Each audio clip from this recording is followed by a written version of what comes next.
Welcome to today's news update. In the past week, we've seen several major banking collapses and emergency rescue deals in the US and Switzerland. On Friday, March 10, the Federal Deposit Insurance Corporation took control of Silicon Valley Bank, which was the biggest banking collapse in America since Washington Mutual in 2008. 2 days later, Signature Bank was also shut down after a run on its deposits by customers who were spooked by the implosion of SVB. Then, on March 15, Credit Suisse saw its shares collapse by as much as 30%, leading Swiss authorities to announce a backstop for the country's second biggest bank. Despite this, investors and customers remain concerned that it doesn't have a credible plan to reverse a long-term decline in its business. On March 16, First Republic Bank was teetering on the brink as customers withdrew their deposits.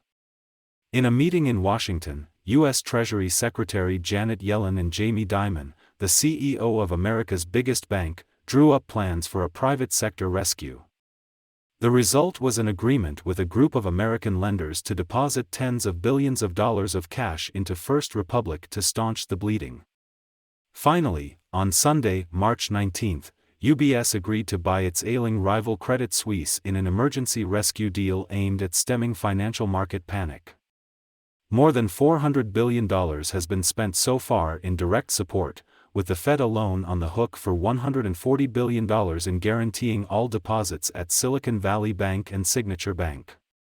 Other banks also drew record amounts of loans from the Fed, with nearly $153 billion borrowed in recent days, smashing the previous record set during the crisis of 2008. If you have less than $250,000 in an account at a U.S. bank insured by the FDIC, then you almost certainly have nothing to worry about. European countries operate similar programs, with depositors promised up to €100,000, $105,431, of their deposits back in the event of a failed bank.